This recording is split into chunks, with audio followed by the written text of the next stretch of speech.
Bab 2237. Untuk apa aku takut padanya? 1. Energi pedang yang memenuhi langit melesat ke arah Wan Digu seolah tak ada habisnya. Spektakuler. Energi pedang seperti hujan, silih berganti berjatuhan tanpa henti.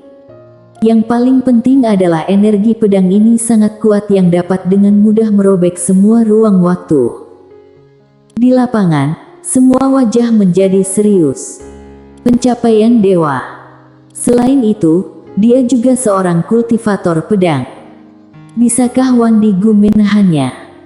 Di bawah tatapan semua orang, Wan Digu membuat pukulan.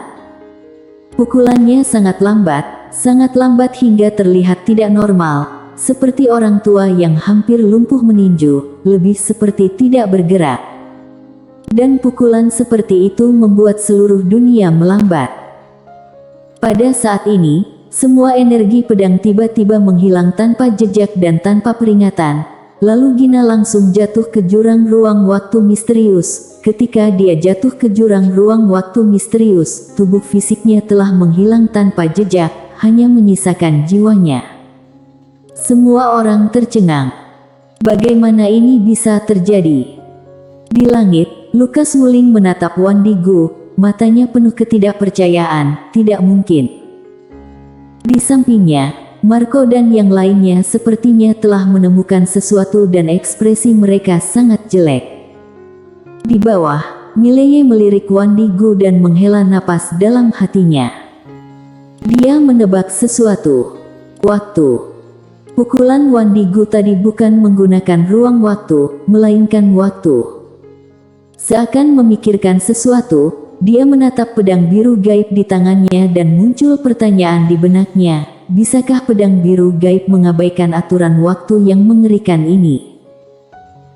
Di kejauhan, Gina melambaikan tangan gioknya dengan ringan dan sesaat, seberkas cahaya pedang berkelap-kelip dan jurang ruang waktu misterius langsung terkoyak, lalu dia pergi keluar, menatap Wan Digu, domain waktu. Wan Digu mengangguk. Gina menatap Wan Digu lama sekali, lalu mengangguk sedikit, aku kalah. Kalah. Di bawah, sorakan ari orang-orang klan jahat yang tak terhitung jumlahnya terdengar lagi. Mereka tentu saja khawatir karena Gina adalah orang yang mengetahui nasib dan yang terpenting, dia juga seorang kultivator pedang. Dan sekarang, batu yang menyangkut di hati mereka telah jatuh. Saat ini, Mileye tiba-tiba bertanya, Kak Wan Digu, apa itu domain waktu? Kak Wan Digu. Mendengar apa yang dikatakan Mileye, beberapa orang di lapangan semua memandang Mileye, terutama anggota klan jahat. Kak Wan Digu. Panggilan ini agak aneh. Wan Digu juga sedikit terkejut. Kali ini Marco mencibir, Mileye, kamu benar-benar tidak tahu malu. Kekuatan apa yang kamu miliki? Apakah kamu tidak sadar? Kamu masih memiliki muka untuk memanggil seseorang sebagai kakak. Saat ini, Wan Digu tiba-tiba menatap Marco. Apakah masalah antara saudara Ye dan aku ada hubungannya denganmu? Ekspresi Marco membeku.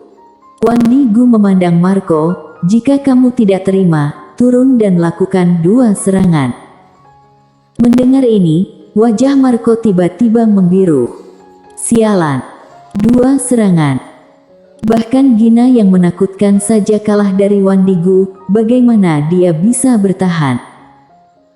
Wan Digu tidak peduli lagi dengan Marco, tetapi memandang Mileye dan berkata sambil tersenyum, sederhananya dari domain waktu ini adalah aku bisa melawan waktu dan selalu 1 langkah lebih cepat dari lawan.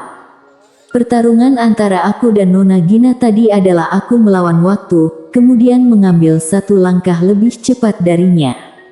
Jadi saat dia menghunus pedang, aku sudah menembak lebih dulu. Tentu saja, banyak master yang bisa melawan waktu, tetapi jika itu tidak bisa menjadi domain waktu, waktu terbalik semacam itu, dengan kekuatan Nona Gina, itu bisa dihancurkan dengan mudah.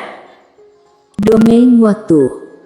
Mileye sedikit mengangguk dan bertanya lagi, apakah sulit untuk mencapai domain waktu? Wan Nigu tersenyum kecut, ini bukan kesulitan biasa. Jika kamu dapat memadatkan domain waktu, kamu dapat langsung membunuh master manapun di bawah domain waktu. Master manapun. Ekspresi Mileye berubah. Dia buru-buru berkata, Kak Wan Nigu, bisakah kamu mencobanya denganku? Wan Nigu sedikit terkejut, lalu berkata, bagaimana cara mencobanya? Mileye tersenyum dan berkata, aku akan menyerangmu dengan pedang dan kamu menggunakan domain waktu, seperti yang kamu lakukan pada Nona Gina barusan. Wan Nigu ragu-ragu, lalu mengangguk, baik. Mileye hendak menghunus pedangnya. Pada saat ini, Marco tiba-tiba berkata dengan marah, Mileye, untuk apa kamu melakukan ini? Kekuatan apa yang kamu miliki, apakah kamu tidak sadar? Pada saat ini, Wan Nigu tiba-tiba menatap Marco, apakah kamu bodoh? Marco. Wan Nigu sedikit mengernyit, apa hubungannya denganmu dalam masalah antara aku dan Mileye? Kekuatan apa yang kamu miliki, apakah kamu tidak sadar? Marco menatap Wan Nigu yang tersenyum ringan dengan lekat, jika kamu tidak terima, turun dan bertarung. Ekspresi Marco berubah menjadi sangat jelek. Sialam. Apakah Wan Nigu ini gila? Sebegitunya membela Mileye. Sebenarnya, tidak hanya Marco dan lainnya, tetapi juga orang-orang dari klan jahat agak sulit memahami mengapa ketua klan begitu menghormati orang yang tampak lemah, bahkan memanggilnya saudara. Di bawah, Wan Nigu menatap Marco dengan dingin, jika kamu berbicara lagi, aku akan mengubahmu menjadi bubuk dalam sekejap. Marco tidak berbicara lagi, dia tidak berani memprovokasi. Bersambung.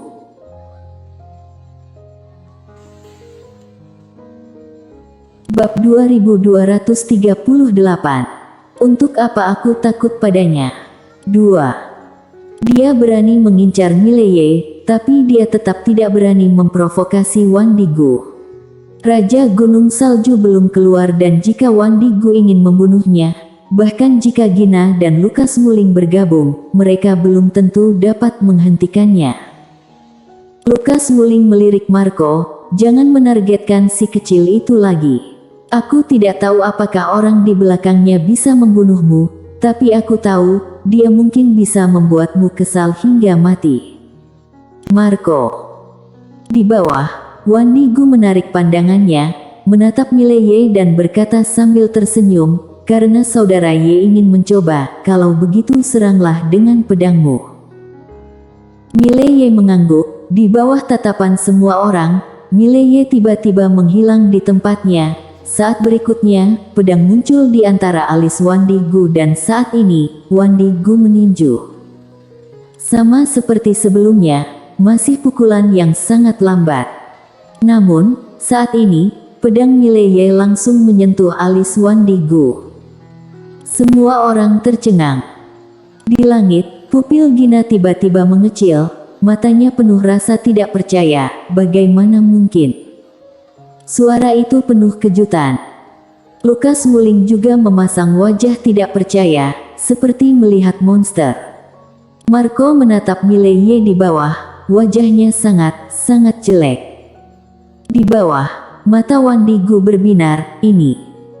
Saat dia berbicara, dia sepertinya memikirkan sesuatu dan dengan cepat melihat pedang biru gaib di tangan Mileye, pedang ini. Mileye menyingkirkan pedang biru gaib dan tersenyum tipis, iya. Pedang yang dibuat adikku mampu mengabaikan semua ruang waktu sebelumnya, tapi aku tidak tahu apakah bisa mengabaikan domain waktumu, itu sebabnya aku memintamu untuk mencoba. Sekarang sepertinya dia bisa mengabaikan semua ruang waktu. Mengabaikan kapanpun itu. Pada saat ini, semua orang di arena tersambar petir. Wan Nigu berkata dengan suara yang dalam, bisakah aku mencoba lagi? Mileye mengangguk, tentu saja. Saat dia berbicara, dia melemparkan pedangnya lagi dan pada saat ini, Wan Nigu meninju lagi. Saat dia meninju, ruang hampa tempat mereka berdua berada menjadi terdistorsi. Domain waktu. Kali ini, dia melakukannya dengan serius. Namun, pedang biru gaib Mileye tetap mencapai tengah alisnya. Melihat pemandangan ini, ekspresi Gina dan Lukas Wuling berangsur-angsur menjadi serius. Selain keseriusan, ada juga jejak ketakutan di mata mereka. Di depan Mileye, Wan Nigu menggelengkan kepalanya dan tersenyum kecut, benar-benar dapat mengabaikan domain waktuku. Saat dia berkata, tatapan kerumitan muncul di matanya. Jika saudara Ye memberikan pedang ini kepada Nona Gina, sepertinya aku akan terbunuh oleh pedang ini dalam sekejap.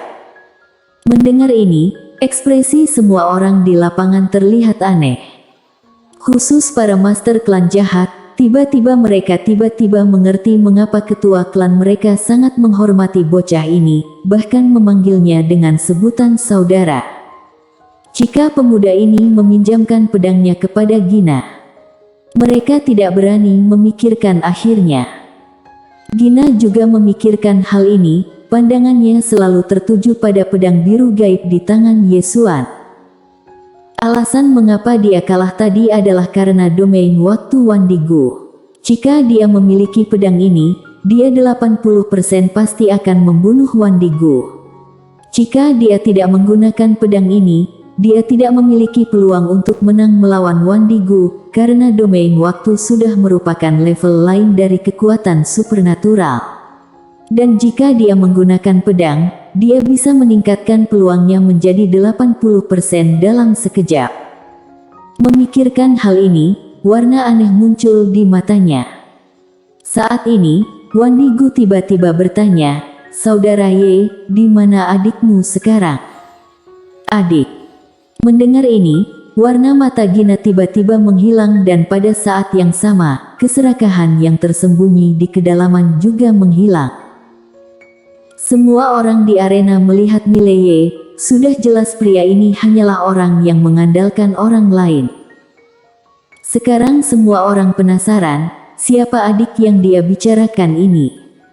Mileye tertawa dan berkata, adikku juga seorang kultivator pedang. Saat dia berkata, dia menyerahkan pedang itu kepada Wandigu. Kak Wandigu, sejujurnya, aku tidak tahu di mana dia. Jika Kak Wandigu ingin melihatnya, kamu bisa menggunakan pedang ini untuk merasakannya. Wandigu menatap pedang biru gaib di depannya. Setelah terdiam beberapa saat, dia menggelengkan kepalanya, tidak. Mileye bingung, kenapa? Wandigu melirik Mileye, aku adalah harapan seluruh klan, aku belum bisa mati. Mileye, untuk apa kamu berpura-pura? Pada saat ini, Marco yang ada di langit tiba-tiba berkata dengan marah, Mileye, kamu sedang berpura-pura menjadi apa? Apakah kamu berani memberiku pedang ini? Aku di sini untuk bertemu dengan yang disebut adik di belakangmu. Mileye memandang Marco, dia merentangkan telapak tangannya dan pedang yang terkekeh itu perlahan melayang ke depan Marco. Marco memberi Mileye tatapan dingin, kemudian memegang pedang biru gaib. Ketika dia memegang pedang biru gaib, dia mengerutkan kening. Karena dia tidak bisa merasakan kekuatan pedang biru gaib. Pada saat ini, Mileye tiba-tiba berkata, Marco, izinkan aku mengingatkanmu, adikmu ini cukup emosional. Jika kamu bisa merasakannya, mungkin ada beberapa konsekuensi buruk, sebaiknya kamu berpikir dengan baik. Marco mencibir, konsekuensi buruk, apakah dia bisa membunuhku dengan melintasi Star Territory? Mileye mengangguk, sebenarnya, itu mungkin. Marco tertawa keras, Mileye, kamu bukan ingin membuatku kesal hingga mati, tapi kamu ingin menertawakanku sampai mati. Mileye sedikit mengangguk dan berhenti bicara. Marco melirik Mileye dengan dingin, kemudian dia akan merasakannya. Pada saat ini, Lukas Wuling ragu-ragu, lalu berkata, hati-hati. Dia tidak menghentikan Marco, karena mereka juga ingin bertemu dengan orang di belakang Mileye. Marco mencibir, untuk apa aku takut padanya? Apakah dia bisa melintasi Star Territory yang tak terhitung jumlahnya? Saat dia berbicara, dia mencengkeram pedang biru gaib dengan keras dan pedang biru gaib itu bergetar. Setelah beberapa saat, dia mencibir, aku bisa merasakannya. Bersambung.